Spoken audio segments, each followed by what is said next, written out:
नमस्कार दोस्तों, सभी को Ram Ram. Sarvjeet mobile repairing iPhone and Android fix channel पर आपका स्वागत है। इस वीडियो में आपको बताने वाला हूं कि एमआई का नोट 10s नोट 10 प्रो जो कॉमन प्रॉब्लम है कि चलते चलते डेड हो जाता है, तो उसका प्रॉब्लम ये कहां से आती है, उसका सोल्यूशन क्या है, ये हम डिस्कस करने वाले हैं। जैसा कि आपने इसमें देखा कि सबसे पहले इसको मैंने चार्जिंग एम्पियर में लगाया, तो वहाँ पे 0.4 शो कर रहा था। तो मोस्टली इस केसेस में 0.1, 0.2, 0.3, 0.4 कुछ भी शो कर सकता है। और डीसी मीटर में देखा आपने कि ये पॉइंट के बाद 200, 2100, 210 ऐसे दिखाता है। मतलब 4 डिजिट का डीसी है तो आपका 200, 210, 220 दिखाएगा। 140 से मतलब 150 से ऊपर रहेगा रीडिंग। अगर 5 डिजिट का है तो आपका यही 1500 के आसपास तक या 2000-2100 के आसपास तक दिखाता है। तो ये इस प्रॉब्लम के बारे में, अगर ये कहाँ की दिक्कत आती है, सीपीयू की प्रॉब्लम होती है। तो अगर इस टाइप से रीडिंग आता है किसी भी इन फ़ोनों में, तो आप डायरेक्टली समझ सकते हैं कि ये सीपीयू की प्रॉब्लम रहती है। तो इस पूरे वीडियो में हम आज इसी के बारे में डिस्कस करेंगे।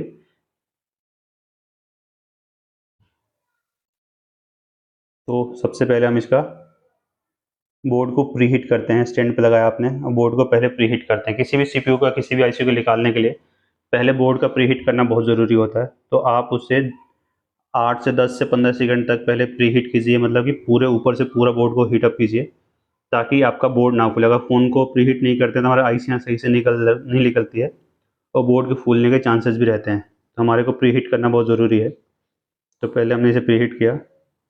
प्रीहीट करने के बाद आप इसको सीपीयू को आराम से निकाल सकते हैं। जैसा कि देखा आपने, मैंने पहले प्रीहीट किया, फिर हमारा सीपीयू बहुत ईजिली निकल गया। उसके बाद हम सीपीयू को क्लीन करेंगे, बोर्ड को क्लीन करेंगे। बोर्ड को क्लीन करने से पहले भी मैं आपको बताया कि पहले पीपीडी इसमें यूज़ करके पहले जो कंपनी का पेस्ट होता है उसको हमने चेंज करना है। चेंज करने के बाद उसे दूसरे अपने पीपीडी में उसे कन्वर्ट करना, मतलब क्या है कि उसका टेम्परेचर लो करना है। ये पेस्टेड सीपीयू होता है, बट इसमें पेस्टेड कम होता है, साइडों साइड में ग्लू ज़्यादा नहीं होता, तो इसका सीपीयू भी आराम से क्लीन हो जाता है। बहुत ज़्यादा टफ नहीं होता है, बहुत ईजिली ये काम हो जाता है। बहुत अगर आप आराम से करेंगे तो आपको कोई दिक्कत नहीं होगी, बहुत आराम से क्लीन हो जाएगा। सफाई का विशेष ध्यान रखना है। आस में बगल में जो कंपोनेंट लगे हुए हैं, जो रेजिस्टेंस लगे हुए हैं, बोर्ड साफ़ करते समय या आईसी साफ़ करते समय वो रेजिस्टेंस निकल ना जाए, इसका भी हमने ध्यान बहुत रखना होता है।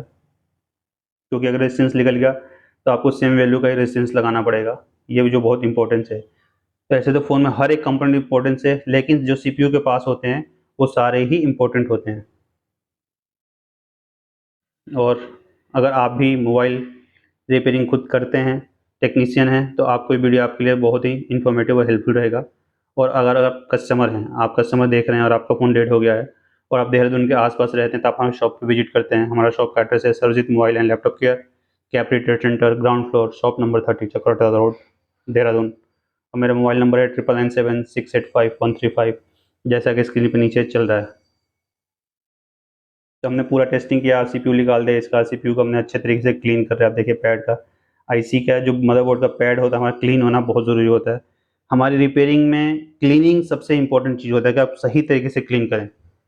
अगर क्लीनिंग में कोई दिक्कत आती है तो आपका काम सक्सेस नहीं होगा। और मैं फ़ोन को खोलने बंद करने का वीडियो इसलिए नहीं बनाता हूँ, क्योंकि ये तो कोई भी अगर टेक्नीशियन काम कर रहा था इतना, तो उसको पता ही कि कैसे खोलना है, कैसे बंद करना है। तो इसलिए उसकी स्क्रिप्ट को हम मतलब स्क्रिप्ट ही कर देता हूँ कि वीडियो हमारा लंबा ना हो जाए। जो हमारा मेन पॉइंट है उस पे हम फोकस करते हैं। आपने देखा मैंने सीपीयू को प्रॉपर हीट करके निकाला, एक भी पैड डैमेज नहीं हुआ है। सारे पैड बिल्कुल सही हैं। अगर आपका हीट प्रॉपर नहीं हुआ तो पैड निकलने के चांसेस ज़्यादा रहते हैं, सीपीयू फूलने के चांसेस होते हैं, सीपीयू बैंड होने के चांसेस होते हैं, बोर्ड के बैंड होने के चांसेस होते हैं। तो इन सब चीज़ों का ज़रूर ध्यान रखें। बॉल को अगर हमने टेम्परेचर से पहले उसको चेंज करें, बोर्ड का टेम्परेचर चेंज करने के बाद गुड पिक से आप उसको अच्छी तरीके से क्लीन करें। गुड पिक प्रॉपर तरीके से आराम से चलाएँ।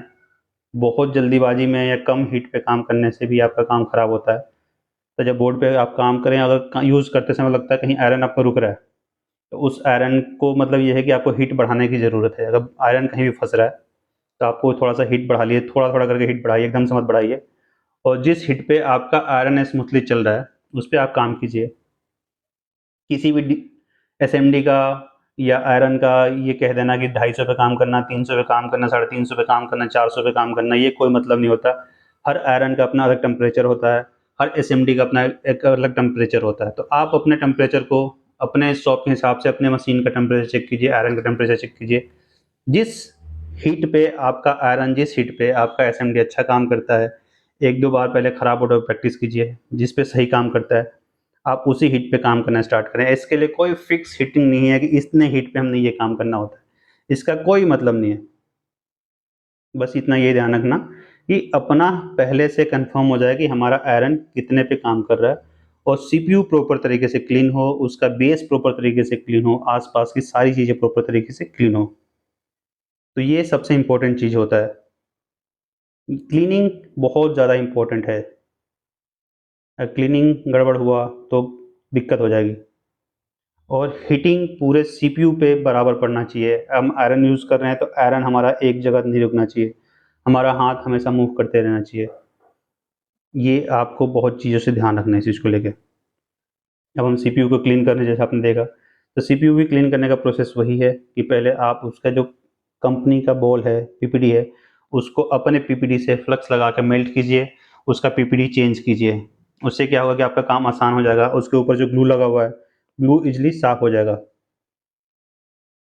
तो यहाँ पे भी सीपीयू पे बहुत ज़्यादा प्रेशर नहीं देना है, प्रेशर देते ही आपका सीपीयू डैमेज हो सकता है, जब सीपीयू पे स्क्रैच पड़ जाता है।